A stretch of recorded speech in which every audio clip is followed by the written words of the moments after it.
Assalamualaikum warahmatullahi wabarakatuh.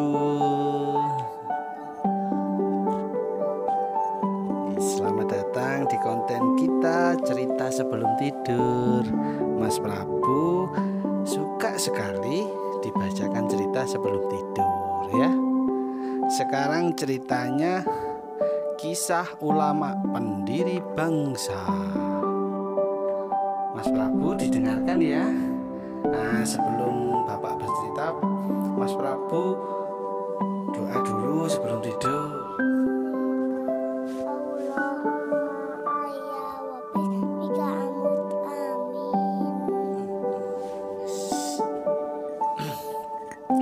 Ini buku dari Semesta Kreatif Alala, menceritakan kisah ulama pendiri bangsa, ditulis sama Ning Nabila Munsyarihah. Mas Prabu, apakah Mas Prabu tahu Nahdlatul Ulama? Tahu. Apakah kamu hafal lagu Yalal Waton? Ini adalah kisah tentang itu semua. Kisah yang sebaiknya diketahui oleh penerus perjuangan ulama. Kisah ini dipersembahkan untuk ulama dan kalian semua. Ini cerita pertama tentang Pangeran Diponegoro. Pangeran Diponegoro, Alkisah. Niki Alkisah. Kala itu Islam sudah menyebar di tanah Jawa. Islam dipeluk oleh rakyat jelata sampai para raja. Suatu malam ada seorang pangeran sedang menyendiri di pantai selatan. Dalam mimpinya ia didatangi oleh salah satu wali songo, yaitu Sunan Kalijogo. Sunan Kalijogo berpesan, awal keruntuhan Jawa akan terjadi dalam waktu dekat. Saat itu pangeran tak benar-benar paham apa maknanya. Sampai beberapa tahun kemudian ia sendiri yang memimpin perang terbesar dalam sejarah penjajahan Belanda di Nusantara. Zaman sedang berubah. Perang Diponegoro tahun 1825. Serang! Tentara penjajah Hindia Belanda membakar rumah Tegal Rejo milik Pangeran Diponegoro. Rakyat mengangkat tombak untuk membela sang pangeran. Pangeran Diponegoro adalah putra sulung Sultan Hamengkubuwono III dari Kesultanan Mataram Islam Ngayogyakarta. Meskipun putra pertama, ia menolak dijadikan penerus raja, tapi ia tak bisa hanya diam melihat ulah Belanda. Ia berani melawan. Itu sebabnya Belanda menyerangnya. Pangeran Diponegoro keluar dengan membobol tembok pagar rumahnya sendiri karena tak ada lagi jalan keluar yang lain. Paduka, seorang abdinya yang setia, telah menyiapkan kuda di balik tembok. Pangeran mengendalikan kekang kudanya dan siap berlari. Ya, pangeran menuju ke tempat persembunyian di Gua Selarong. Paduka telah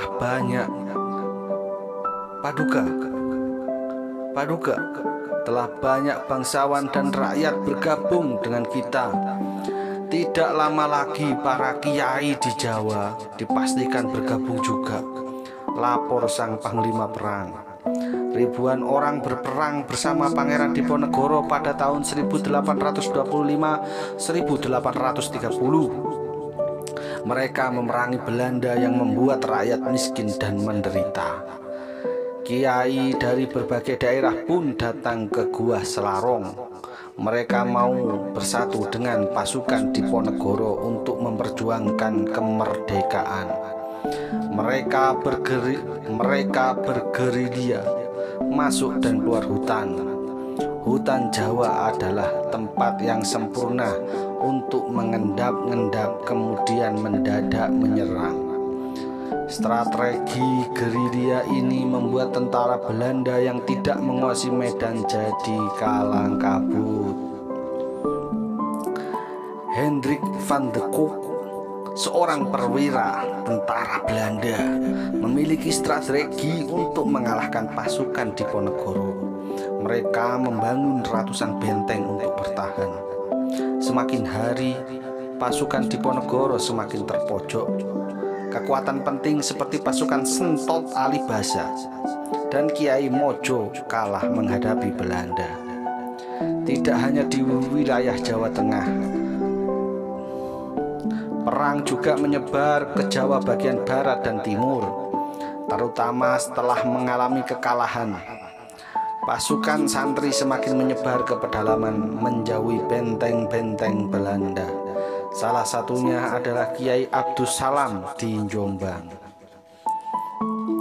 Kiai Abdus Salam mendirikan pondok dari bambu untuk tempat tinggalnya dan santri-santrinya di Dusun Gedang, Jombang. Ia menanam beberapa pohon sawu di pekarangannya, seperti yang dilakukan semua kiai di Laskar Diponegoro sebagai tanda. Meskipun jauh dari benteng, keberadaan pesantren Kiai Abdus Salam diketahui juga oleh Belanda. Seorang komandan Belanda pun mengutus kurir untuk mendatanginya. Kurir itu dengan congkak berteriak memanggil Kiai Abdus Salam. "Hai Kiai, keluar! Kau dipanggil komandan Belanda." Kontan Kiai Abdus Salam geram. Berani-beraninya kurir itu bertindak lancang. "Kamu siapa?" bentak Kiai Abdus Salam menggelegar bak petir. Saking kagetnya, si kurir seketika terjungkal dan terkena serangan jantung. Karena kejadian itu, Kiai Abdus Salam juga disebut Mbah Syaihah yang artinya bentakan. Suatu hari datanglah sebuah kabar yang mengejutkan. Pangeran Diponegoro ditangkap Belanda. Paduka diundang untuk berunding, tapi malah ditangkap. Demikian berita yang Kiai Abdus Salam dengar. Pangeran Diponegoro diasingkan ke Manado, kemudian dipindahkan ke Makassar. Walaupun tampaknya menang, tapi perang selama 5 tahun ia membuat Belanda rugi besar hingga nyaris bangkrut. Meski perang telah padam, tapi semangat untuk merebut kemerdekaan tetap dirawat oleh para pejuang. Sampai akhir hayatnya, Kiai Abdus Salam telah mengajar ilmu agama dan ilmu bela diri kepada santrinya. Ya, sampai di sini dulu ceritanya, karena Mas Prabu sudah tidur. Besok dilanjutkan lagi yang berjudul Purnama Jatuh. Nah, ini nanti menceritakan tentang puluhan tahun lamanya pesantren Kiai Abdus Salam bertahan, dilanjutkan dengan keturunannya meski lokasinya pindah ke sisi lain dusun. Tunggu ya teman-teman. Sekian cerita sebelum tidur kali ini. Semoga kita semua kenal sama kiai-kiai dan ulama-ulama pendiri bangsa, dan kita bisa meneruskan perjuangannya para kiai.